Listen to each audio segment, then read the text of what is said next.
కుడి వచ్చిన మీ అందరికీ ప్రభు నామంలో వందనాలు. యేసయ్య నామానికి స్తోత్రం కలుగును గాక. హల్లెలూయా. చదవం బిగ్గరగా హల్లెలూయా. గత వారం నెహెమ్యా పుస్తక ధ్యానం మనం చేసుకున్నాం.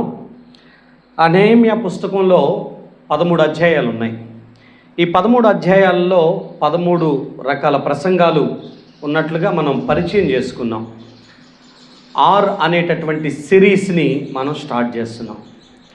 అంటే మొదటి అధ్యాయంలో రెస్పాండ్, రిపెంటెన్స్ అని, రెండవ అధ్యాయం వచ్చేసరికి మనం రైజ్ అనేటటువంటి మాటని, మూడో అధ్యాయంలో రిపేర్ అనే మాటని, 4, 5 అధ్యాయాల్లో రెసిస్ట్ అనేటటువంటి మాటని, 6వ అధ్యాయంలో రీబిల్డ్ అనేటటువంటి మాటని, 7వ అధ్యాయంలో రిజిస్టర్ అనేటటువంటి మాటని, ఆ తర్వాత 8వ అధ్యాయంలో రీడ్ అనే మాటని, 9వ అధ్యాయంలో రికగ్నైజ్ అనే మాటని, 10వ అధ్యాయంలో రీకమిట్ అనేటటువంటి మాటని, 11వ అధ్యాయంలో మనం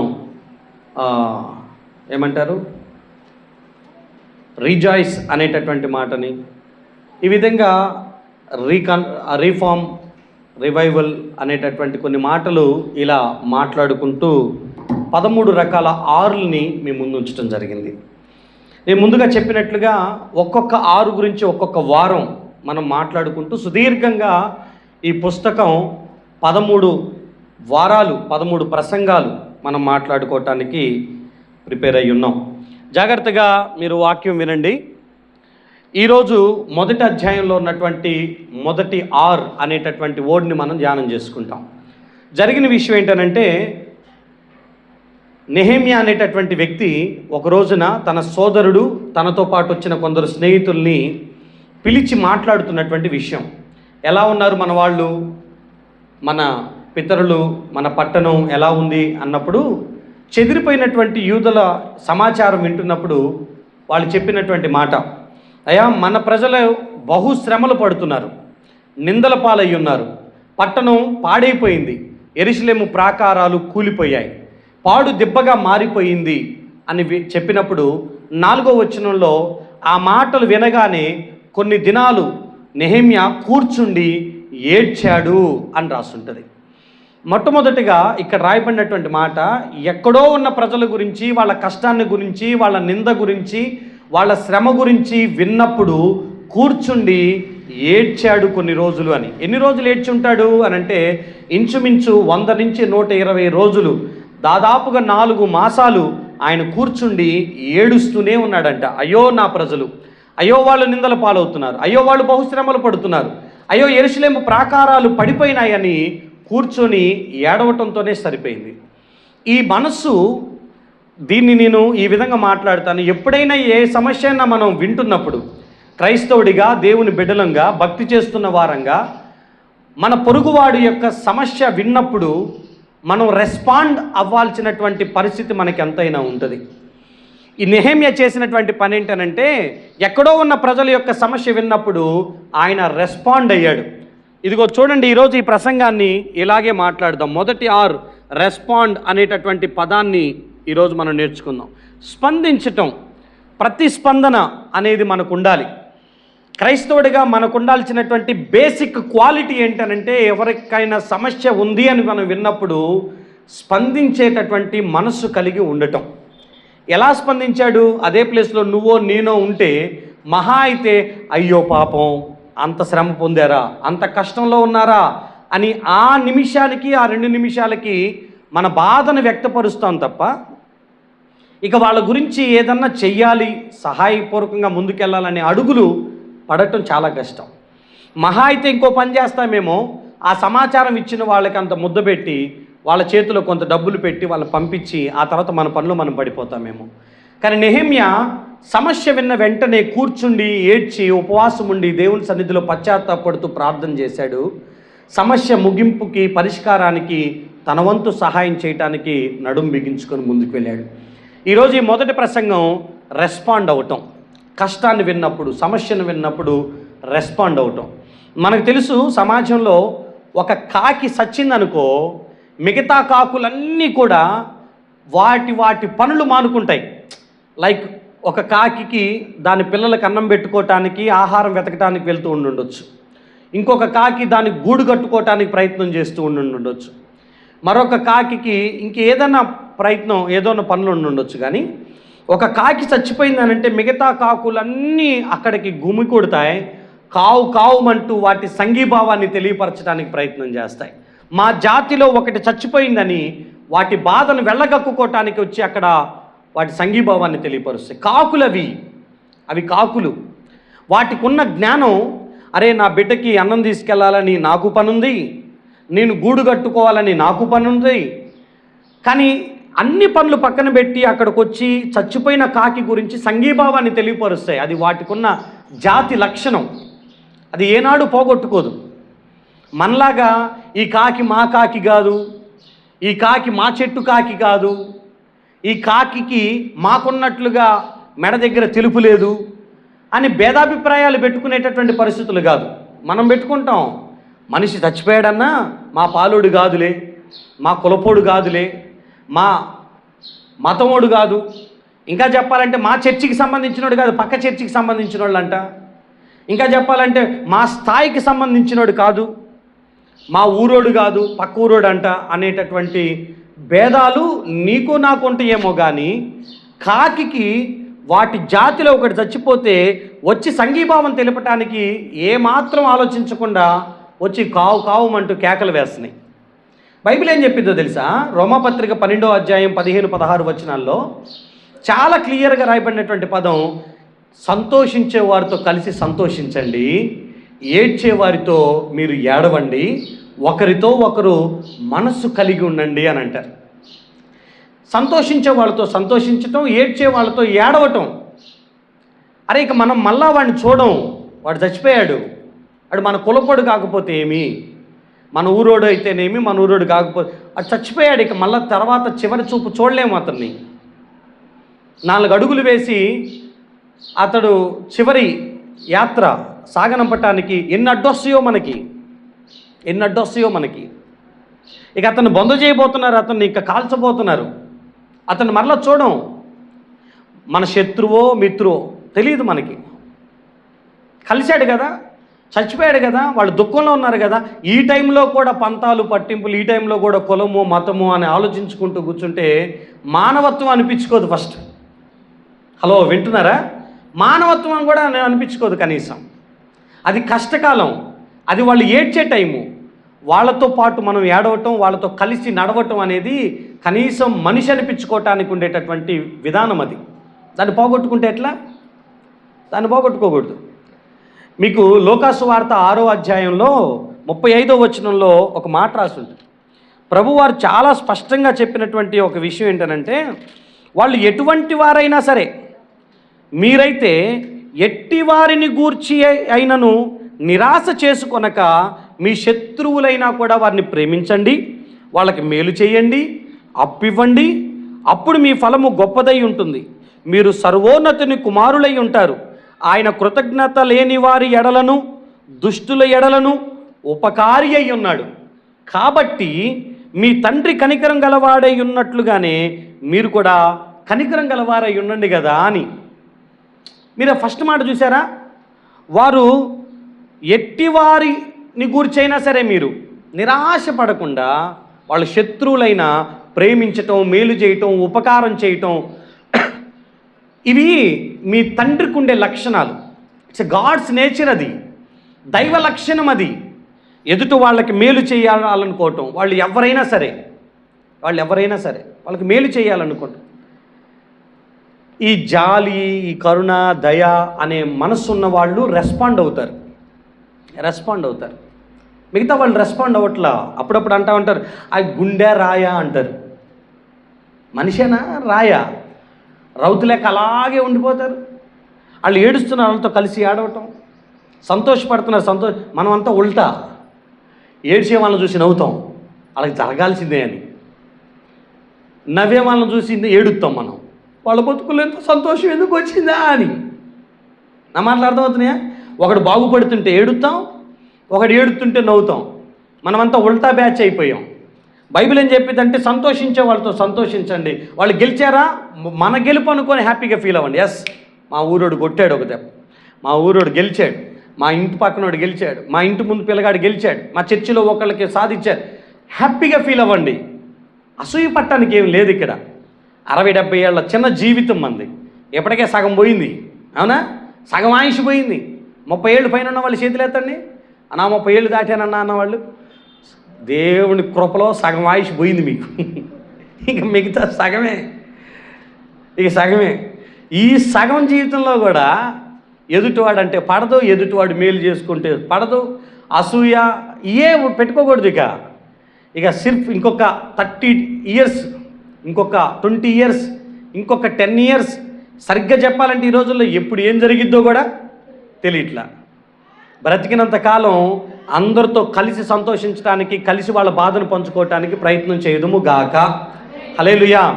స్పందించే మనసు దేవుని మనసు. మత్తయి సువార్త 14వ అధ్యాయం 13వ వచనం నుంచి 21వ వచనం వరకు మీరు చదువుకుంటే, యేసు ప్రభు అంట ఒకరోజు అరణ్యానికి ఏకాంతంగా వెళ్ళాడంట. ఆ విషయం తెలుసుకున్న ప్రజలందరూ కూడా కాలినడకన పట్టణాల నుంచి ఆయన దగ్గరికి వచ్చారంట.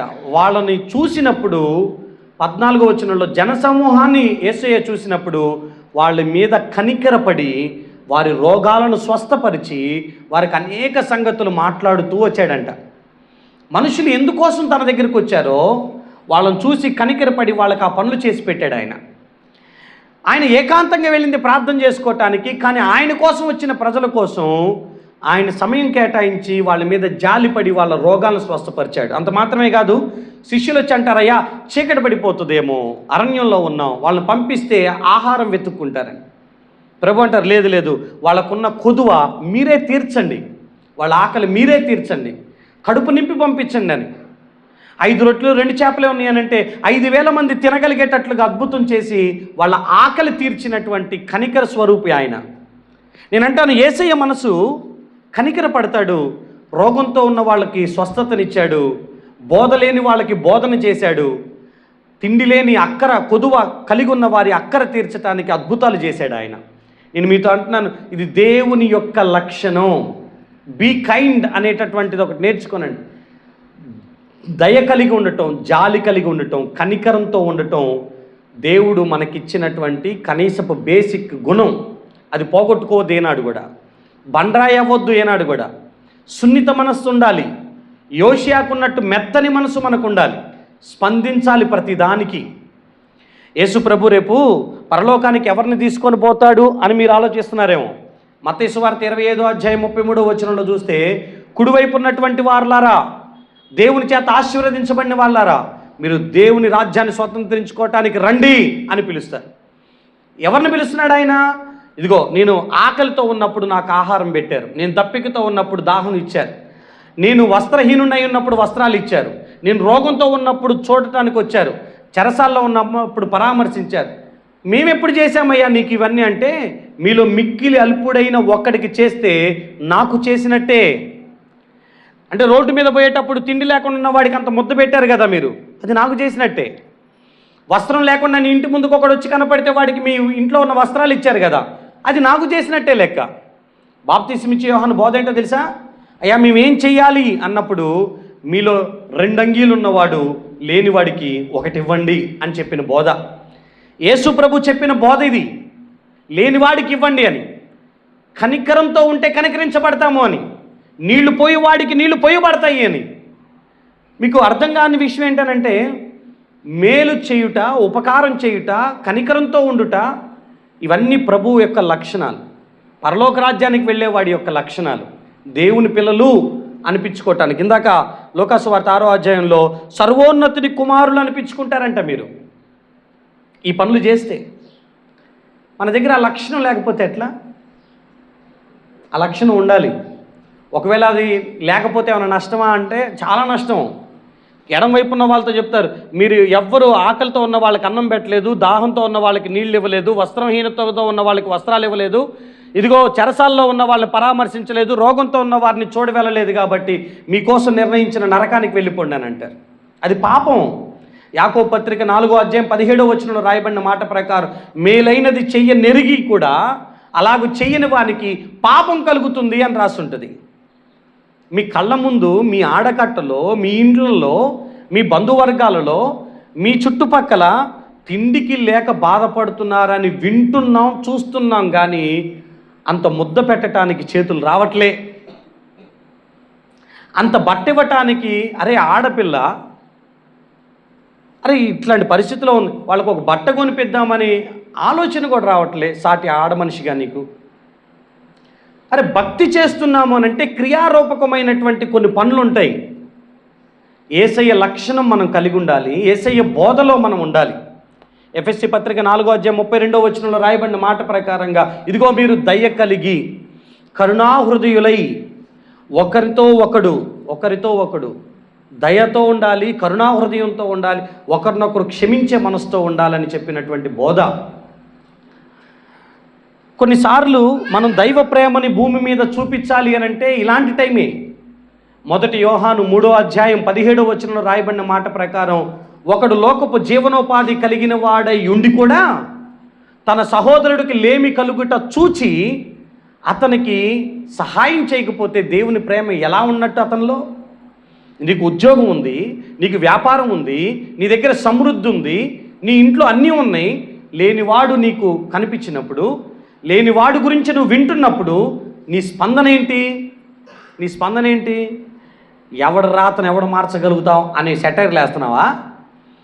ఎవడు బతుకుతాడు అని అనుకుంటున్నావా? నీకు సమృద్ధి ఇచ్చిందే దేవుడు ఇంకొకరికి నీ ద్వారా ఇవ్వాలి అని. హల్లెలూయా. అయ్యా నేను తినగా నాకు ఇంకా ఎందుకు ఇచ్చావు అనంటే, నేను తినగా మిగతాది లేని వాళ్ళకి నా నుంచి ఇతరులకు అందాలని దేవుడు నా యొక్క బుట్టను నింపాడేమో, నాకేం తెలుసు. నా జానడి కడుపుకి సంవత్సరానికి సరిపడా ధాన్యం దేవుడు నాకు ఇచ్చాడు అనంటే, అలాగే ఉంటే ఎలుకలు తింటాయి, అలాగే ఉంటే పురుగులు తింటాయి, ఒకరోజు నువ్వు మక్కిపోతాయి అంటారా? బియ్యం ఏమంటారు? ముక్కిపోవటం ఏమంటారు? ముక్కిపోవటం అంటే ఇక స్మెల్ వచ్చేస్తాయి, వాడుకోవటానికి వీలు లేకుండా. పురుగులు బట్టి పోని బియ్యం, ఇంత బియ్యం తీసుకెళ్ళి ఇంకొకరికి ఆపదలో ఉన్న వాళ్ళకి ఇవ్వటానికి మాత్రం చేతులు రావు. మనకు ఎందుకు అర్థం కాదు. పాత బట్టలు చింపుకొని మసి బట్టల కన్నా పెడతాం, కానీ అదే బట్ట ఎదుటోడికి ఇద్దామంటానికి కూడా మనసు రాదు. తెలీదు, బండరాయి అయిపోయింది మంది, మెత్తటి మనసు పోయింది మంది. దేవుడంట మీలో ఉన్న రాతి గుండెను తీసి మాంసపు గుండెను పెడతాడు అని చెప్పిన ఆ మాటలు ఏమైపోయినాయో తెలియదు. స్పందించలేకపోతున్నాం, రెస్పాండ్ అవ్వట్లా. నెహెమ్యా ఎక్కడో ఉన్న ప్రజల యొక్క బాధను విని కూర్చుండి ఏడ్చేశాడు. ఇంకా ఆయన, అయ్యో నా బిడ్డలు ఎట్లా అయిపోతున్నారు, శ్రమలు పొందుతున్నారని ఏడ్చాడు ఆయన. మీరు ఆ పక్క పుస్తకం చూడండి, ఎజ్రా గ్రంథం 9వ అధ్యాయంలో 1వ వచనం నుంచి 10వ అధ్యాయం 1వ వచనం వరకు చదివితే మీకు ఒక విషయం అర్థమైంది. ఎజ్రా ఒక మాట విన్నాడు. ఏ మాట? అయ్యా పెరిజ్జీలు, అమోరీలు, ఐగుప్తీలు ఇట్లా కొంతమంది ఉన్నారు, వీళ్ళందరూ వాళ్ళను ప్రత్యేకించుకోకుండా అన్య స్త్రీలను, అన్య పురుషుల్ని పెళ్ళాడారు, దేవునికి వ్యతిరేకంగా బ్రతికారన్న మాట విన్నప్పుడు 3వ వచనం చదవండి, 9వ అధ్యాయం 3వ వచనం. ఆ సంగతి విని తన వస్త్రాలు చింపుకొని, పై దుప్పటిని చింపుకొని, తల వెంట్రుకలను, గడ్డానుకున్న వెంట్రుకలను పెరిగి వేసుకొని విభ్రాంతి పడుతూ కూర్చున్నాడంట. అరే దేవుని బిడ్డలా ఇలా చేసింది అని అలా స్టన్ అయిపోయి ఉన్నాడంట. ఆ తర్వాత వచనాలన్నీ మీరు చదువుకుంటూ వెళ్తే 10వ అధ్యాయం 1వ వచనం చదివితే అక్కడ రాయబడిన మాట ఏంటో తెలుసా? 10:1 చదవండి. ఎజ్రా ఏడ్స్తూ దేవుని మందిరం ఎదుట సాష్టాంగపడుచు. అసలు ఇప్పుడు అర్థం కాంది, ఎజ్రా పెళ్లి చేసుకున్నాడా? అన్యుల్ని ఏమన్నా? ఎజ్రా ఏమన్నా తప్పు చేశాడా? ఎజ్రా ఏమన్నా పాపంలో పడ్డాడా? తన ప్రజలైన వాళ్ళు పాపంలో పడ్డారని తెలుసుకొని దేవుని సన్నిధి దగ్గర ఏడుస్తూ ఉపవాసంతో పశ్చాత్తాపడుతూ ప్రార్థన చేస్తున్నాడు. ఆ తప్పేదో తనే చేసినట్లు, ఆ పాపం ఏదో తనే చేసినట్లుగా ఏడుస్తూ ప్రార్థన చేస్తున్నాడు. అయ్యా నా ప్రజల మధ్యలో ఇలాంటి పరిస్థితి జరిగింది అని. ఎప్పుడైనా మన సంఘాల్లో మన బిడ్డలు ఎవరైనా పడిపోయారు, తప్పు చేశారు అన్నప్పుడు, అయితే వాళ్ళని నిందించటం, వాళ్ళకి తీర్పు తీర్చటం కంటే వాళ్ళ నిమిత్తం కూర్చొని ఏడ్చి ఇంకోసారి ఆ బిడ్డలు ఆ తప్పులో పడకుండా సహాయం చేయవా దేవా, వాళ్ళు మరలా మందిరంలోకి వచ్చేటట్లు చేయమని ఏడ్చేటటువంటి బిడ్డలు ఎంతమంది ఉన్నారు? అయ్యో తప్పిపోయాడు అని దుఃఖం ఎంతమందికి ఉంది? చాలా తక్కువ. నెహెమ్యా, ఎజ్రా అలా ఏడ్చారు వాళ్ళు. మీకు ఆదికాండం 18వ అధ్యాయం 23వ వచనం చూస్తే, దేవుడు సొదొమ గొమొర్రా యొక్క పాపం గొప్పదైపోయిందని తన స్నేహితుడైన అబ్రహాముతో చెప్పి సొదొమను నేను నాశనం చేయబోతున్నానని చెప్తే 23వ వచనంలో అబ్రహాము ఇలా ప్రార్థన చేస్తాడు, అయ్యా 50 మంది నీతిమంతులు ఉంటే అనీతిమంతులతో పాటు వీళ్ళని కూడా చంపేస్తావా నువ్వు? ఆ 50 మందిని బట్టి ఆ ఊరిని వదిలేయరాదు అని ప్రార్థన చేస్తాడు. 45 మంది ఉంటే వదిలేయొచ్చు కదా, 40 మంది ఉంటే వదిలేయొచ్చు కదా, 30, 20, 10 మంది ఉన్నా ఆ ఊరిని వదిలిపెట్టు ప్రభువా అని ఆ ఊరి కోసం తెగించి ప్రార్థన చేశాడు. దుమ్ము లాంటి వాడిని, ధూళి లాంటి వాడిని మరొక్కసారి నీతో మాట్లాడతా, మరొక్కసారి తెగించి నిన్ను అడుగుతున్నా, 10 మంది ఉంటే ఆ ఊరిని వదిలిపెట్టు ప్రభువా అని. తన ఊరికేం కావట్లా, తనకేం కావట్లా, సొదొమ ఊరు నాశనం అవుతుందని తెలుసుకున్న అబ్రహాము అన్ని పనులు పక్కన పెట్టుకొని దేవుని సన్నిధిలో ఏడుస్తూ ప్రార్థన చేశాడు. మీరు మొన్న ఇరాక్లో ఏదో యుద్ధాలు జరుగుతున్నాయి అని అన్నారు కదా, దుబాయ్ మీద బాంబులు పడినాను. ఎంతమంది ఏడ్చి ప్రార్థన చేశారా? దేవుడు మిమ్మల్ని దీవించును గాక. హల్లెలూయా.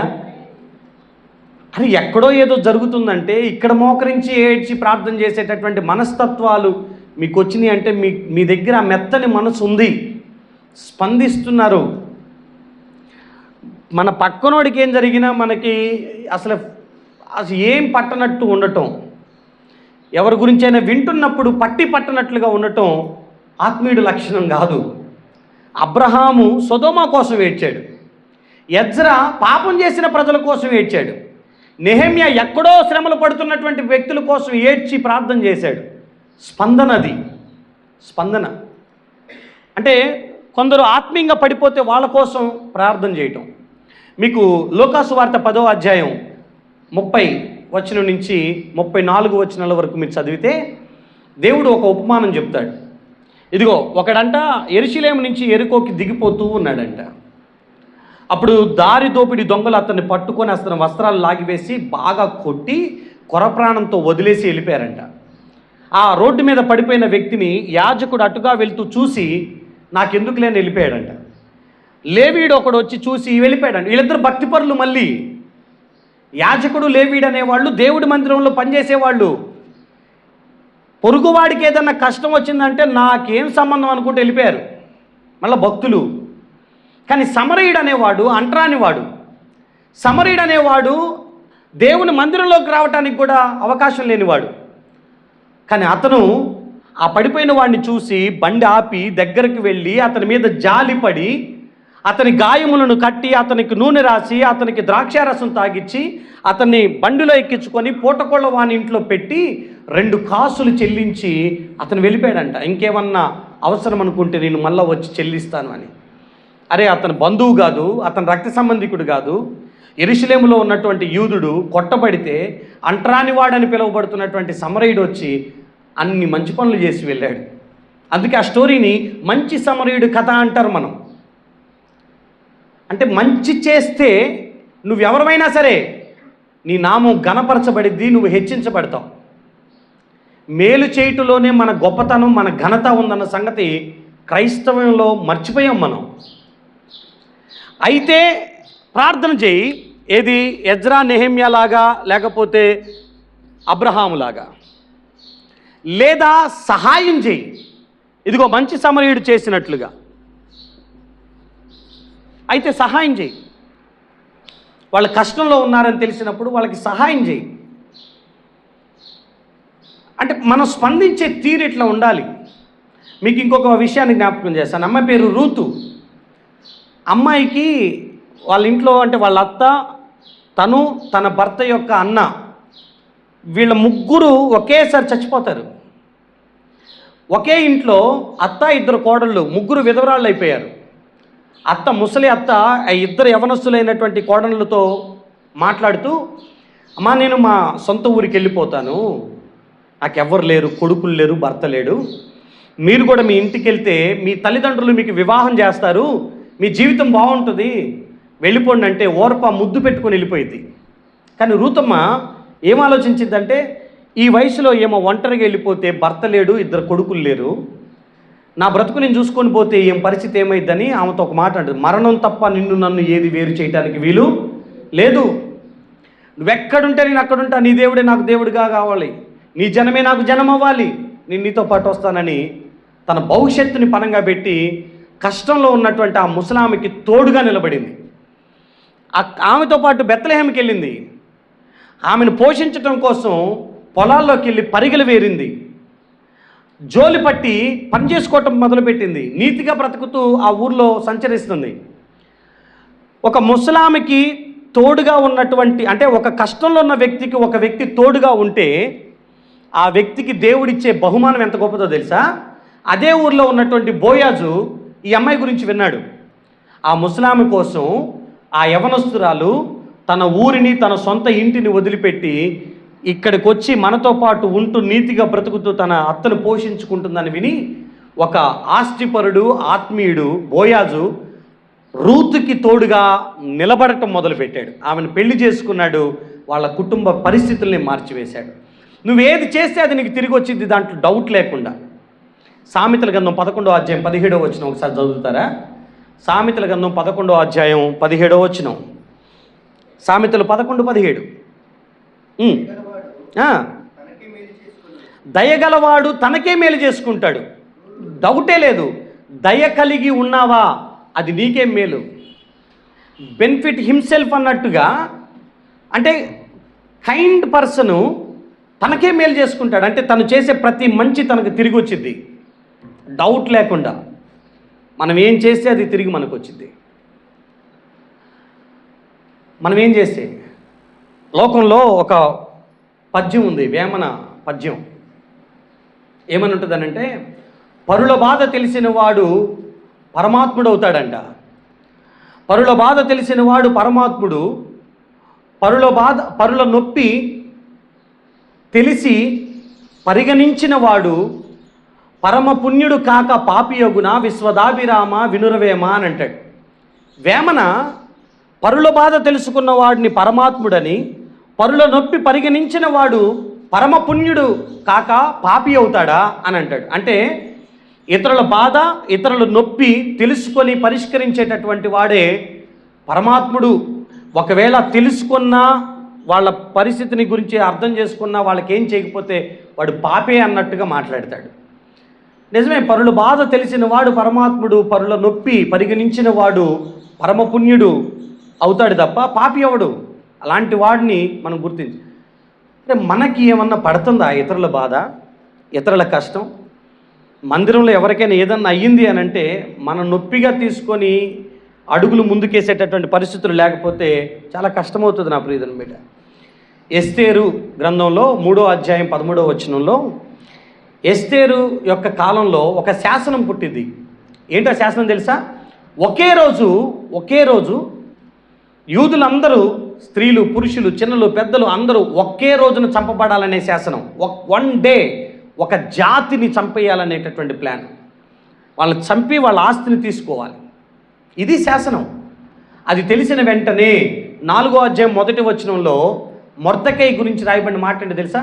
చదువుతారా? 4:1. ఈ జరిగిందంతా తెలిసిన తర్వాత మొర్దెకై తన బట్టలు చింపేసుకున్నాడు, గోనె పట్ట వేసుకున్నాడు, బూడిద పోసుకున్నాడు, పట్టణం మధ్యలోనికి బయలుదేరి మహాశోకంతో రోదనం చేస్తూ కూర్చున్నాడంట, ఏడుస్తున్నాడు. ఇప్పుడు జాతందరి మీదకి వచ్చిన నాశనమా, లేకపోతే మొర్దెకై మీదకి వచ్చిన నాశనం? అది జాతందరు ఈయనకే పట్టినట్టుగా జాతందరి కోసం అన్ని పనులు మానేసుకొని ఈయన ఒక్కడు మాత్రం గోనెపట్ట కట్టుకుని బూడిదేసుకొని కూర్చొని ఏడవటం మొదలుపెట్టాడు. నేను మీతో ఏమంటానంటే, దేవుని మనసు కలిగిన వాడు కష్టం రాబోతుందని తెలిస్తే నా కోసమని కాక అందరి కోసం గోనెపట్ట కట్టుకుని కూర్చొని ఏడుస్తారు. 4:16లో ఎస్తేరమ్మ అంటది, నా నిమిత్తం మీరు కూడా 3 దినాలు ఉపవాసం ఉండండి, నేను నా పనికత్తలు కూడా ఇక్కడ ఉపవాసం ఉంటాం. రాజు దగ్గరికి వెళ్ళటం కొంచెం ఇబ్బంది అయినా తెగించి నేను వెళ్తాను, నా ప్రాణం పోయినా సరే, నశించినా నేను నశిస్తా, నేను మాత్రం రాజు దగ్గరికి వెళ్ళి దీని గురించి మాట్లాడతాను, ఈ నాశనం ఆపటానికి ప్రయత్నం చేస్తానని అంట. ఇతరుల కష్టం మన కష్టం అనుకున్నటువంటి పరిస్థితులు. నాశనం రాబోతుందనంటే మోకరించి దేవుడి దగ్గర ప్రార్థించి పరిష్కారం కోసం 4 అడుగులు వేసిన సందర్భాలు. ఇవన్నీ వింటున్నప్పుడు అరే మనం కూడా స్పందించాలి కొన్ని విషయాల కోసం అని మనకు అర్థం కావాలి. స్పందిస్తున్నామా మనం? నేను అస్సాంలో ట్రైనింగ్ తీసుకుంటున్నప్పుడు, మెడికల్ ట్రైనింగ్ తీసుకుంటున్నప్పుడు మదర్ తెరిసా ఫౌండేషన్ నుంచి కొంతమంది వచ్చారు. ఆ 20 రోజులు వాళ్ళతో ఏదో ఒకటి తెరీసమ్మ గురించి ఏదో ఒకటి తెలుసుకోవటానికి ప్రయత్నం చేస్తుంది. వాళ్ళు అంటారు, ఒకరోజు ఒక రిపోర్టర్ అంట, మదర్ తెరీసా మత మార్పిడి, నోటికి ఏదొస్తే అది మాట్లాడేయటమే, నోటికి ఏదొస్తే అది మాట్లాడేయటమే. మాట అంటే ఎంతసేపు, ఇగో ఇంత మాట, ఇంత పని, ఒక మాట అనేయటం. మదర్ తెరీసాని మత మార్పిడి చేసేటటువంటి వ్యక్తిగా ముద్రించారు, కానీ ప్రపంచం అంతా కూడా నోబెల్ బహుమతి ఇచ్చి ఆమెను సత్కరించారు. భారతదేశంలో అత్యున్నతమైనటువంటి అవార్డు ఏదైనా ఉందంటే భారతరత్న, అది ఆమెకి ఇచ్చారు. ప్రపంచంలో ఉన్న ప్రతి అవార్డు ఆమె కాళ్ళ దగ్గరికి వచ్చింది ఆమె చేసిన సేవకి. ఒక రిపోర్టర్ అనుకున్నాడంట ఒక రోజున మదర్ తెరీసా గురించి చెడుగా రాద్దామని ఆమె దగ్గరికి వెళ్ళి ఇంటర్వ్యూ చేయడానికి వెళ్ళారంట. యుగోస్లేవియా ఎక్కడో ఉంటే 12 ఏళ్ల వయసులో ఆమె ఒక నిర్ణయం తీసుకొని 14-16 సంవత్సరాల పిల్ల భారతదేశంలో ఉన్నటువంటి పేదలకు పరిచయం చేయడానికి, సేవ చేయడానికి యుగోస్లేవియా నుంచి పెళ్లి కాకుండా వచ్చేసింది. అమ్మ దీంట్లో జాయిన్ అవ్వాలంటే పెళ్లి చేసుకోకూడదనంటే 4గురికి సేవ చేయడం కోసం నాకు పెళ్ళొద్దనుకుంది, నన్నుగా మారింది. ఆ ఆశ్రమంలో ఉన్న 100 మందికి సేవ చేస్తూ గడిపింది. ఓ 15-16 సంవత్సరాల తర్వాత, 30 ఏళ్ళు దాటిన తర్వాత ఆ అమ్మాయి కలకత్తాలో వీధుల్లో ఉన్నటువంటి మురికివాడలో ఉన్న వాళ్ళకు కూడా నేను సేవ చేయాలని ఆశ్రమంలో నుంచి బయటికి ఒంటరిగా వచ్చి, ఒక నడి వయసులో ఉన్నటువంటి ఒక ఆడపిల్ల 4గురిని పోగు చేసి చెట్టు కింద పెట్టి వాళ్ళని పోషించడం కోసం జోలి పట్టుకొని ఇంటింటికి వెళ్ళి అడుక్కొని వచ్చి వాళ్ళ కడుపు నింపింది ఆ అమ్మాయి. ఆగ్నేస్ తెరీసా ఆమె చేసిన సేవలను గుర్తించి, నువ్వు ఆగ్నేస్ తెరీసా కాదు మదర్ తెరీసా అని తల్లిగా ఆమెకి బిరుదిచ్చారు. ఆమె చేసిన సేవల్లో రిపోర్టర్ వచ్చి ఆమెను గురించి మాట్లాడదామని వస్తే ఒక బకెట్ను ఒక జాడు కట్ట పట్టుకొని వెళ్తుందంట, ఇప్పుడే వస్తాను కూర్చోని. ఏం చేస్తుందా ఏమని ఇల్లు చూస్తే ఒక కుష్ఠరోగి మోషన్కి వెళ్తే, వాంతి చేసుకొని మోషన్కి వెళ్తే అది కడుగుతూ ఆయన శుభ్రం చేస్తుందంట. చూసి వాంతి చేసుకున్నాడు ఈ రిపోర్టరు, పక్కకొచ్చి కూర్చున్నాడు. అంత చేతులంతా కడిగేసుకొని వచ్చే, అయ్యా ఏంటో చెప్పు అని అంటే అప్పుడు ఆయన అంటున్నాడంట, ఇంకా నేను అడగటానికి ఏం లేదమ్మా, ₹1 కోటి ఇచ్చినా నేను ఆ పని చేయమంటే నేను చేయలేను. నీ జాతి కాదు, నీ దేశం కాదు, నీ ప్రజలు కాదు, నీ ఇంటి వాళ్ళు కాదు, ముక్కు ముఖం తెలియని వాళ్ళ కోసం వచ్చి కుష్ఠరోగులు మోషన్ చేస్తే, వాంతి చేసుకుంటే నువ్వు దగ్గరుండి క్లీన్ చేస్తూ వాళ్ళ శరీరాలు శుభ్రపరుస్తున్నావు. ఇంతకు మించిన సేవ ఇంకెవడు చేయగలుగుతాడు? నాకు డబ్బులు ఇచ్చినా నేను చేయలేనని హ్యాట్సాప్ చెప్పి వెళ్ళిపోయాడంట ఆయన. మాట అంటే ఎంతసేపు, పోని మీరు గన్న పిల్లల యొక్క మోషన్ గడగటానికే మీకు చీదరా, ముక్కిట పెడతాం, నీళ్ళు ఇట పోతాం మనం. ఇంటి పక్కన పిల్లగాడు ఒకవేళ ముక్కంతా గారుకుంటూ వచ్చింది అనుకో, ఏయ్ పో మిమ్మ దగ్గరికి వెళ్ళి తీపించుకొని రా పో అంటాం మనం. మనకి తెలియని వాళ్ళ కోసం వచ్చి వాళ్ళ యొక్క చండాలాన్ని కడగటం, వాళ్ళ పుండ్లు కడగటం అనేది అది దేవుని మనసుంటే తప్ప చేయలేం పని. మదర్ తెరీసా పని చేసింది. ఎంత ఈజీగా నేస్తాం, ఇంత మాట ఇట్లా అనేస్తాం. మహాత్ముల్ని, మహాపురుషుల్ని ఇంత చిన్నగా ఒక మాట మాట్లాడేసేసి తిట్టేయటం అలవాటైపోయింది మన వాళ్ళకి. చేసి చూడండి ఒకరోజు, ఎప్పుడైనా ఇతరులకి అలాంటి సేవ చేసి చూడండి. పోయి నిర్మల హృదయ అనేటటువంటి ఆశ్రమాలు ఎక్కడైనా దగ్గరలో మీకు అందుబాటులో ఉంటే వెళ్ళండి. నన్ను దేవుళ్ళలోకి నడిపించిన అన్న నరేష్ అన్న 2006లో సడన్గా మా ఇంటికి వచ్చి, రమేష్ బయటికి వెళ్దాం రా అన్నాడు. ఎక్కడికన్నా? లేదు రా, సైకిల్ వేసుకొని తీసుకొని వెళ్ళాడు. ఒక ప్యాంటు షర్టు తీసుకొని వచ్చాడు ఆయనది.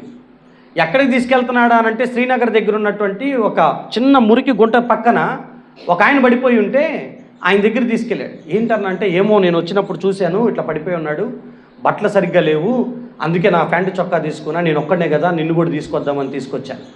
ఆయన లేపి కూర్చోబెట్టాడు. ఏమైనా తింటావా అని అడుగుతుంటే ఆయన మాట్లాడడానికి కూడా ఓపిక లేదు. చేతితో సైగ చూపిస్తున్నాడు, నీళ్లు నీళ్లు నీళ్లు నీళ్లు. ఒక వాటర్ బాటిల్ తీసుకొచ్చి గొంతులో పోస్తే ఇలా గుట్టకేయలేకపోతున్నాడు. గుట్టకేనా అనేది ఏమంట, ఇలా మింగలేకపోతున్నాడు. తినిన రోజులైందో తాగిన రోజులైందో తెలియదు. నీళ్లు తీసుకొస్తే మీద పోసుకొని ఇట్లా కొట్టుకుంటున్నాడు ఆయన. అంత ఇబ్బంది పడుతుంది. కాలు నిండా భయంకరమైన పుండు, ఈగలు వాళ్తూ వాసన వస్తుంది ఆయన దగ్గర. ఫోన్ చేశాడు నా కళ్ళ ముందే, నిర్మల హృదయకి మేము రావచ్చా? అరే రావచ్చానని చెప్తే ఆయన సింపుల్గా చేసిన పని ఏంటో తెలుసా? ఆటో ఆపుతుంటే ఒక్క ఆటో వాడు రావాలా, ఆయన చూడాలా, వెళ్ళిపోవాలా. ఒక రిక్షా వాడిని బ్రతిమలాడుకొని ఆ రిక్షాలో ఆయన పెట్టుకొని నిర్మల హృదయకి తీసుకొని వెళ్తే ఆ నిర్మల హృదయ వాళ్ళు గేట్ ఓపెన్ చేశారు, ఆయన లోపల తీసుకున్నారు. నేను కల్లారా నేను దగ్గర నుండి చూసిన విషయం. 17 ఏళ్ళ కుర్రోడికి అప్పగిచ్చారు. ఆ కుర్రోడు ఆయన్ని తీసుకొని వెళ్ళి ఆయన బట్టలు తీసి ఆయనకి మొత్తం షేవింగ్ చేసేసేసి, గడ్డము జుట్టు అంతా షేవింగ్ చేసి ఆయన బట్టలు తీసి సోలార్ వాటర్తో స్నానం చేయించి ఆయనకి మంచి డ్రెస్ వేసి మంచి చెప్పులు ఇచ్చి ఆయన్ని ఒక బెడ్ దగ్గర ఫ్యాన్ వేసి కూర్చోబెట్టి చేతిలో పాలు ఇచ్చారు. ఆయన పుండుని క్లీన్ చేస్తూ ఆ మందు రాసి కట్టు కడుతున్నాడు. అవన్నీ దగ్గరుండి చూసాం. ఎవరు ఈ పిల్లగాడు, ఈ 17 ఏళ్ళ కుర్రోడు అని అంటే అప్పుడు వాళ్ళు చెప్తున్నారు, ఎవరో తెలీదు, ఎవరో కని బట్టలు చుట్టి గేటు ముందు పెట్టేసి వెళ్ళిపోతే ఆ ఏడుపిని ఆ అమ్మగారులు బయటకు వచ్చారంట. ఆ గేటు దగ్గర ఉన్న పిల్లగాడిని తీసి అక్కడే పెంచారు. వాడికి 17 ఏళ్ళు వచ్చినాయి. ఇప్పుడు ఆ ఆశ్రమంలో ఏ సేవ చేయాలన్నా అతనే చేస్తూ ఉంటాడు. వచ్చిన వాళ్ళందరికీ పరిచర్య చేస్తూ ఉంటాడు. నిర్మల హృదయంలో ఉంటున్నటువంటి నన్సే అంత చేశారనంటే, మదర్ తెరీసా ఇవన్నీ చేస్తూ ఉంటే చూసి నేర్చుకున్నటువంటి వ్యక్తులే కదా వీళ్ళంతా.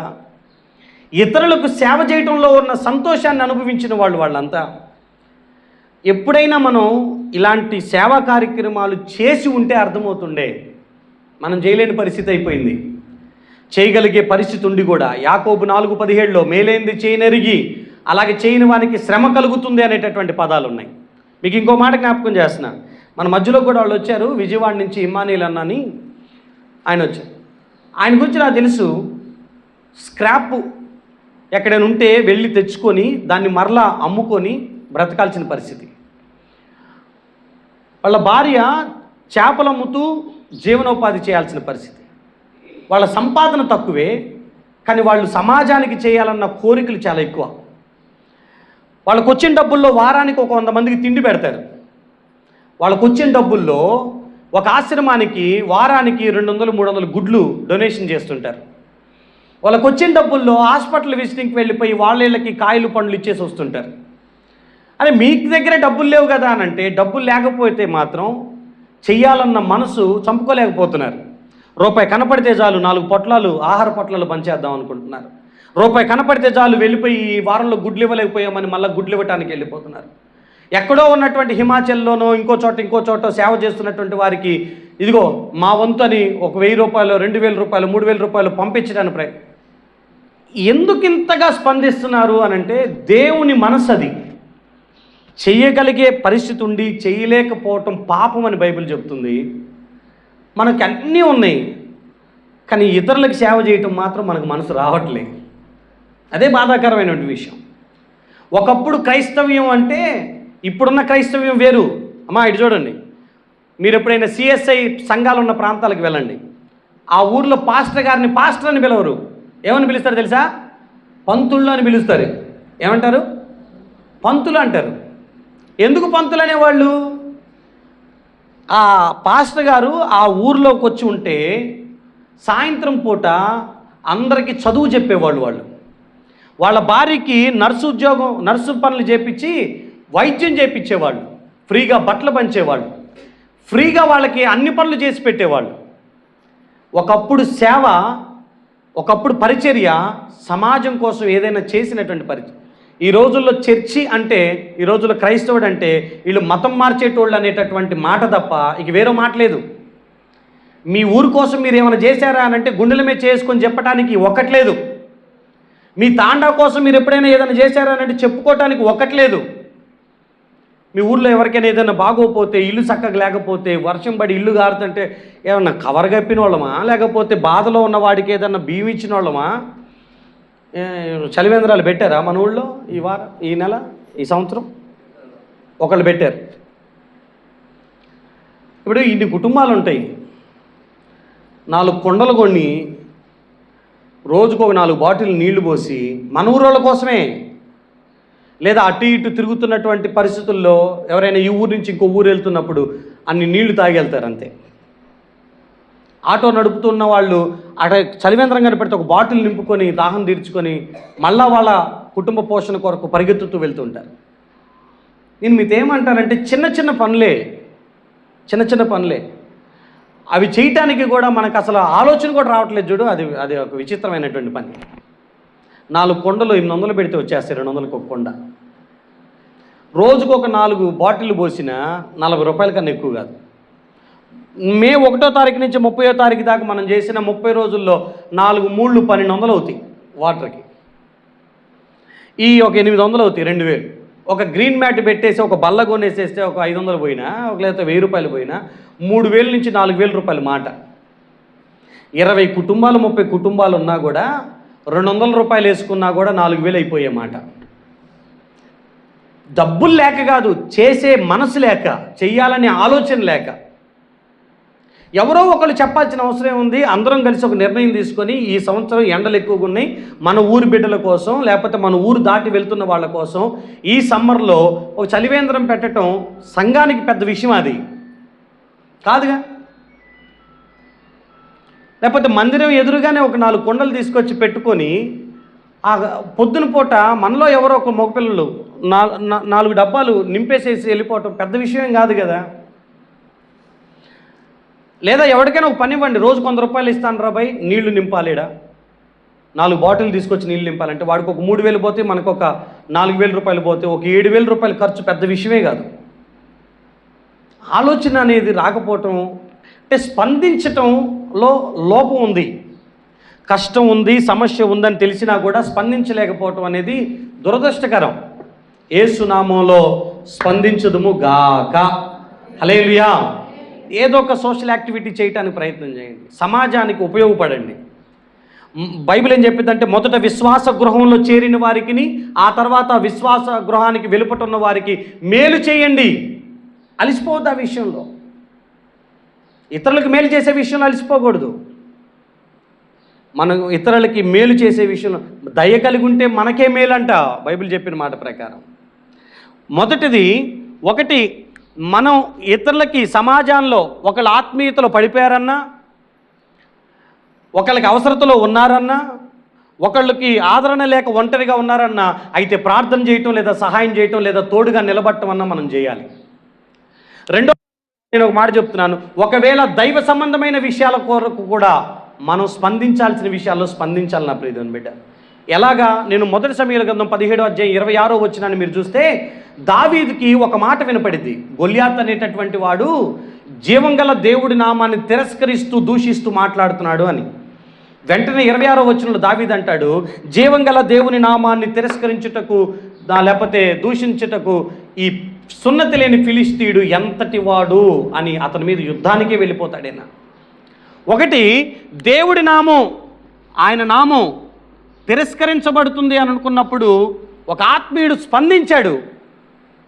జీవం గల దేవుడి నామాన్ని తిరస్కరించడానికి వాడు ఎంతటి వాడని నిలబడ్డాడు.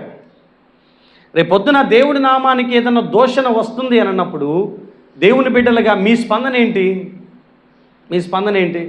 అంటి ముట్టనట్టుగా పట్టి పట్టనట్టుగా ఉండటమా, లేదా దావీదు లెక్క స్పందించటమా? దేవుని నామానికి ఒక్క మాట వచ్చిందంటే నిలబడిపోయారు వాళ్ళు. గంటెల ప్రకాష్ అన్న, ఎడ్వర్డ్ విలియమ్స్ అన్నోళ్ళు అప్పుడప్పుడు కొంచెం ఆవేశంతో వాక్యం చెప్తున్నప్పుడు నిజమే కదా అనిపించింది కొన్నిసార్లు. వాళ్ళు ఏమంటారు తెలుసా? క్రైస్తవులంట ఈ రోజుల్లో దేవుణ్ణి ఏదన్నంటే రియాక్ట్ అవ్వరంట, కానీ వాళ్ళ అభిమాన సేవకుడిని ఏమనంటే మాత్రం రియాక్ట్ అయిపోతారంట. వాళ్ళ పాస్టర్ గారిని ఏమనంటే మాత్రం కోపాలు వస్తాయి, కానీ దేవుడిని ఏమనంటే మాత్రం ఎవరికి కోపాలు రావంట. అంటే మనిషి మీద ఉన్నంత అభిమానం దేవుడి మీద లేదు, మనిషి మీద ఉన్నంత ప్రేమ దేవుడి మీద లేకుండా పోయింది. నేను అంటున్నాను, దేవుడి మీదే ప్రేమను పెంచుకోండి ఎక్కువగా. హల్లెలూయా. ఆయన నామాన్ని దూషించబడేటటువంటి పరిస్థితి, తిరస్కరించబడే పరిస్థితి వస్తే మనం స్పందించండి. మన వైపు నుంచి మీ స్పందన రానివ్వండి. అదే మొదటి సమూయేలు గ్రంథంలో 15వ అధ్యాయం 11వ వచనాన్ని మీరు చూస్తే సమూయేలు దగ్గరికి దేవుడు వచ్చి తన బాధను చెప్పుకుంటాడు. ఏమన్నా తెలుసా? నేను సౌలును రాజుగా నిర్ణయించినందుకు పశ్చాత్తాపడుతున్నాను అని తన బాధను చెప్తున్నప్పుడు సమూయేలు కోపావేశుడై బాగా కోపగించుకొని అక్కడి నుంచి వెళ్ళి అమాలేకీయుల రాజును చంపి సౌలుని గద్దించి వస్తాడు. దేవుడు బాధపడ్డాడని తెలిస్తే వెంటనే స్పందించాడు సమూయేలు. వెంటనే దేవుడికి దుఃఖం కలిగే విషయం వస్తే స్పందన సమూయేలు దగ్గర నుంచి స్టార్ట్ అయిపోయింది. అదే మొదటి సమూయేలు గ్రంథం 3వ అధ్యాయం 3వ వచనంలో మీరు గమనిస్తే, ఇంకా దీపం ఆరిపోక మునిపే మందసం దగ్గర నిద్రపోతున్నటువంటి సమూయేలుతో దేవుడు మాట్లాడాలి అని అనుకున్నప్పుడు సమూయేలు అంటాడు, చిత్తం నా ఎలినివాడా, నీ దాసుణ్ణి నేను ఆలకిస్తున్నా, మాట్లాడు నాతో. ఒక పిల్లోడండి దేవుడు మాట్లాడుతుంటే స్పందించాడు. ఉదయం వరకు దేవుడు ఏం చెప్పాడు అదంతా ఓపిగ్గా విన్నాడు. రీసెంట్గా నిన్నే ఒక అక్క నాకు ఫోన్ చేసి మాట్లాడుతుంది. జిఎస్టీ కమిషనర్ భార్య ఆమె, చాలా డబ్బు కలిగిన వాళ్ళు. వాళ్ళ ఇంటికి వెళ్ళినా నేను నిన్న ఫోన్ చేసి మాట్లాడుతూ ఒక మాట అన్నారు. ఏమన్నారంటే, నైట్ 1 గంటకి మెలకువ అయింది, 1:30 దాకా నిద్రపోవటానికి ప్రయత్నం చేశాక నిద్ర రాలేదు. నిద్ర రానప్పుడు నిద్రపోవటం ఎందుకు, దేవుడు ఏమైనా మాట్లాడతాడా అని కనిపెడదామని ప్రార్థన చేసుకుంటూ వాక్యం చదువుకుంటూ అలాగే కనిపెడుతుంటే 1:30 నుంచి 4 గంటల దాకా దేవుడు మాట్లాడినటువంటి, తన కుటుంబం కోసం మాట్లాడినటువంటి విషయాలన్నీ తను విని సంతోషపడుతూ ఉదయం పూట నాతో పంచుకుంటాను. అన్న మాట, ఆ టైంలో నేను దేవుని ఏం మాట్లాడాలని దేవుడు నన్ను నిద్ర లేపాడు. నిద్ర రానప్పుడు ఎందుకు ప్రయత్నం చేయటం, ఆ సమయాన్ని దేవుడితో గడిపితే బాగుంటుంది కదా అని 1:30 నుంచి 4 గంటల దాకా ప్రార్థనలో కూర్చుంటే దేవుడు తన కోసం, తన కుటుంబం కోసం ఏం మాట్లాడాడో ఆ విషయాలన్నింటినీ ఆమె నిన్న సంతోషంతో చెప్తున్నప్పుడు చాలా ఇన్స్పిరేషన్ అనిపించింది. అరే, మనకెందుకు కలగట్లేదు ఆ మనసు? దేవుడు మాట్లాడాలి అని అనుకున్నప్పుడు మనం ఎందుకు చెవులు అప్పగించలేకపోతున్నాం? ప్రార్థన అంటే మనోళ్ళకి మన కష్టాలు చెప్పుకునే టైమే తప్ప దేవుని స్వరాన్ని వినే టైం అన్న సంగతి మర్చిపోయాం. ప్రార్థన అంటే 2 జరగాలి. నువ్వు దేవుడితో మాట్లాడాలి, దేవుడు నీతో మాట్లాడాలి. హల్లెలూయా. నువ్వేమో దేవుడితో మాట్లాడేది ఏందనంటే, నా కష్టం తీసే, నా రోగం తీసే, నా పిల్లోడిని బాగుపరచు, నా ఉద్యోగం దీవించు, నా వ్యాపారం దీవించు, నా కష్టాన్ని, ఇవన్నీ నీవి. మరి దేవుడు తిరిగి ఏం చెప్పాలనుకుంటున్నాడు, నీ పట్ల ఆయన ఏం కలిగి ఉన్నాడు ఆలోచన అన్నది వినటానికి మన దగ్గర టైం లేదు. అసలు ప్రార్థన చేయటమే మర్చిపోతున్న రోజులైపోయింది ఈ భక్తి. మన ప్రార్థనకు ఒక టైం ఉండదు, మన వాక్యం చదువుకోవటానికి ఒక టైం లేదు. దేవుడు మాట్లాడాలి అనుకున్నప్పుడు, తన స్వరాన్ని వినిపించాలనుకున్నప్పుడు సమూయేలు రియాక్ట్ అయ్యాడు, రెస్పాండ్ అయ్యాడు. కాబట్టి దేవుడు తన ఉద్దేశాన్ని చెప్పాడు. నీతో ఎన్నిసార్లు మాట్లాడాలనుకున్నాడు ఆయన. అప్పుడప్పుడు బైబిల్ చదవమన్న బలమైన కోరిక ఎన్నిసార్లు నీకు కలిగిందో. ఫోన్ మాట్లాడటంలో బిజీ అయిపోయావు, నిద్రపోవటంలో బిజీ అయిపోయావు, బద్దకించడంలో బిజీ అయిపోయావు, ఫ్రెండ్స్తో గడపడంలో బిజీ ఏది దేవుడి సన్నిధిలో గడిపే విషయంలో ఎప్పుడు బిజీ అవుతావు? ఎప్పుడైనా అనిపించిందా మందిరంలో ఒక రోజంతా గడిపి దేవుడి సన్నిధిలో ప్రార్థన చేయాలని? ఎప్పుడైనా అనిపించిందా ఈ ఉదయకాలం ఈ టైం నుంచి ఈ టైం దాకా ఈరోజు నేను ప్రార్థనలో గడపాలని? యేసు నామములో ఇది మొదలుకొని ఆయన నీతో మాట్లాడాలనుకున్న ప్రతిసారి నీ స్పందన సరిగ్గానే ఉండునుగాక.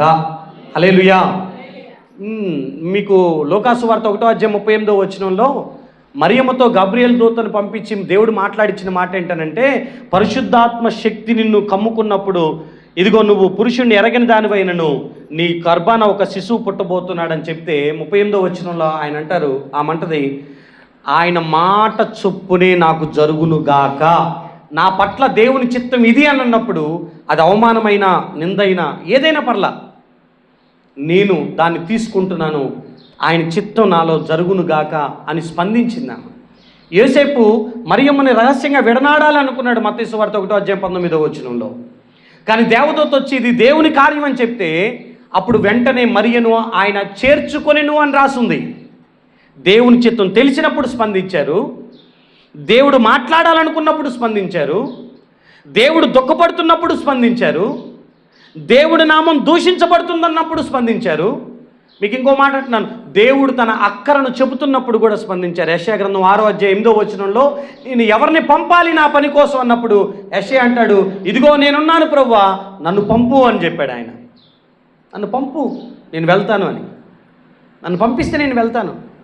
ఎప్పుడైనా దేవుడు తన అక్కర, తన అవసరత, తన పరిచర్య యొక్క నీడు నీకు చెప్తున్నప్పుడు నీ వైపు నుంచి వచ్చే స్పందన ఏంటి? ఇదిగో ప్రభువా నేనున్నానని చెప్పగలిగేటట్లుగా మనం ఉండగలిగామా? 2008 యెహెజ్కేలు గ్రంథం 22వ అధ్యాయం 29-30లో నేను దేశాన్ని పాడు చేయకుండా ఉండునట్లుగా బద్దలైన సందులో నిల్చుటకు ప్రాకారాలు దిట్టపరచుటకు తగిన వాడెవడని ఎంత విచారించినా ఒక్కడు కనిపించలేదన్న మాట ఎప్పుడైతే వినపడిందో ప్రభు దగ్గర ఒప్పుకొని పరిచర్యకి రావడానికి సిద్ధపడిపోయాను. దేవుడు తన అక్కర తన అవసరత చెప్తున్నప్పుడు మీ స్పందన ఏంటి? ఒకవేళ ఇదే పొజిషన్లో మీ కష్టం మీ అవసరత చెప్తున్నప్పుడు దేవుడు మిమ్మల్ని పట్టించుకోకపోతే ఎన్ని మాట్లాడతామో మనం, దేవా నన్ను కానట్లేదా, నన్ను చూడట్లేదా, నా గోడు వింటలేదా అని అంటాం. ఆయన ఎప్పుడైనా తన బాధను చెప్పాలనుకున్నప్పుడు నీ దగ్గర టైం ఏది, వినే మనసేది, రియాక్ట్ అయ్యే పరిస్థితి ఏది? యేసు నామంలో ఇది మొదలుకొని దైవ సంబంధమైన విషయాల కొరకైనా సమాజంలో జరిగేటటువంటి సాటి మనిషికి సంబంధించిన సమస్య విషయమైనా విన్నప్పుడు చూసినప్పుడు స్పందించుదుము గాక. హల్లెలూయా. స్పందించే మనసు మనం కలిగి ఉండాల్సిందిగా నేను మిమ్మల్ని అందరినీ కోరుతాను. దేవుడి మాటలు దీవించును గాక. మోకరించండి, కళ్ళు మూసుకుని చిన్న ప్రార్థన చేసుకుని మనం ముగించుకుందాం. మేలైంది చేయనరిగి అలా చేయకపోతే పాపం. యాకోబు 4:17 ప్రకారం, 1 యోహాను 3:17 ప్రకారం జీవనోపాధి కలిగి ఉండి కూడా నీ సహోదరుడికి లేమి కలిగి ఉండట చూచి అతనికి సహాయం చేయకపోతే దేవుని ప్రేమ నీలో ఎక్కడ ఉన్నట్లు అని. విశ్వాస గృహంలో ఉన్నటువంటి వారిలో ఎవరు ఏ లేమిలో ఉన్నారో నీకు తెలిసిన పొరుగువాడికి మేలు చేయుట, ఉపకారం చేయుట అది నీ బాధ్యత అని గుర్తించలేకపోతే ఎట్లా? వారు ఎట్టివారైనను మీ శత్రువులే అయినా వారిని ప్రేమించండి, వారికి మేలు చేయండి, అప్పివ్వండి. అప్పుడు మీ ఫలము అభివృద్ధి చెందిద్ది. సర్వోన్నతుని కుమారులు అనిపించుకుంటారు మీరు. అంత మాత్రమే కాదు, మీ తండ్రి కనికరం కలిగివాడు కనుక మీరు కూడా కనికరం కలిగి ఉండండి అని. దేవుని మనసు అది. బీ కైండ్ నా ప్రియ దేవుని బిడ్డ. జాలి కలిగి ఉండు, దయ కలిగి ఉండు, కరుణాహృదయంతో ఉండు. సంతోషించే వాళ్ళతో సంతోషించటం, దుఃఖించే వారితో దుఃఖపడటం నేర్చుకోనండి. ఇతరులకు మేలు చేయటంలో అలసిపోకుండా ఉండండి. మొర్దెకై, ఎస్తేరు తమ జాతి కోసం ఏడ్చారు. అబ్రహాము ఎక్కడో నాశనం కాబోతున్న సొదొమ కోసం ఏడ్చాడు. ఎజ్రా తన ప్రజల పాపాన్ని చూసి ఏడ్చాడు. నెహెమ్యా ఎక్కడో దూరాన ఉన్నటువంటి ప్రజల యొక్క బాధను చూసి ఏడ్చాడు. దారిన పడిపోయినటువంటి వ్యక్తిని చూసి సహాయం చేశాడు సమరయుడు. ఒంటరైపోయినటువంటి నయోమికి తోడుగా, ఒంటరైపోయినటువంటి రూతుకి తోడుగా నిలబడ్డ వ్యక్తులు ఉన్నారు. నీ సంగతి ఏంటి నా ప్రియదేవుని బిడ్డ? నీ సంగతి ఏంటి? కష్టంలో ఉన్నారని, శ్రమలో ఉన్నారని సమస్య విన్నప్పుడు అయితే ప్రార్థన చేయి, లేదా సహాయం చేయి, లేదా తోడుగా అండగా నిలబడటానికన్నా ప్రయత్నం చేయి. దైవ సంబంధమైన విషయాల్లో లేకపోతే లోక సంబంధంగా ఉన్నటువంటి నీ సాటి మనిషి విషయంలో మానవత్వంతో స్పందించడానికి ప్రయత్నించి ప్రార్థన చేసుకుందాం. మా మంచి యేసయ్యా, స్పందించుట నేర్పించండి తండ్రి. మాలో రాతి గుండె ఉందేమో, మాంసపు గుండె నివ్వవా? యోషియా మెత్తటి మనస్సు కలిగి స్పందించినట్లు మేము కూడా స్పందించాలి ప్రభువా, స్పందించాలి. ఇతరుల ఎడల జాలి కలిగిన మనసు మాకు ఉండాలి నాయనా. మేము ఇతరులతో అలా స్పందించగలిగినటువంటి మనస్తత్వంతో మేము ఉండినట్లు సహాయం చేయండి. ఒకరి ఎడల ఒకరు జాలి కలిగి ఉండాలని కొలసీ పత్రిక 3లో రాసింది. నాయన నీ లేఖనాల ప్రకారంగా మేము కూడా స్పందించే వారమై ఉండునట్లు కృప చూపండి. మమ్మల్ని జ్యోతులు అని పిలిచావు, మీ లోకానికి వెలుగు అని పిలిచావు. వెలుగు తన కొరకు కాక నలుగురు మేలు కొరకు వెలిగినట్లు ఆయన మేము ఇతరుల కొరకు ఉప్పులాగా మారాలి, వెలుగై ఉండాలి. సహాయం చేయండి. ఇక్కడ కూర్చున్న నా ప్రియ బిడ్డలందరూ కూడా రానున్న దినాల్లో ఇతరుల కష్టాన్ని వింటున్నప్పుడు, చూస్తున్నప్పుడు స్పందించి అయితే సహాయం చేయటం లేదా తోడు నిలటం, ఈ రెండు చేయలేకపోతే కనీసం వారి కొరకు ప్రార్థించడానికైనా మనస్సు కలిగి ఉందురు గాక నాయన.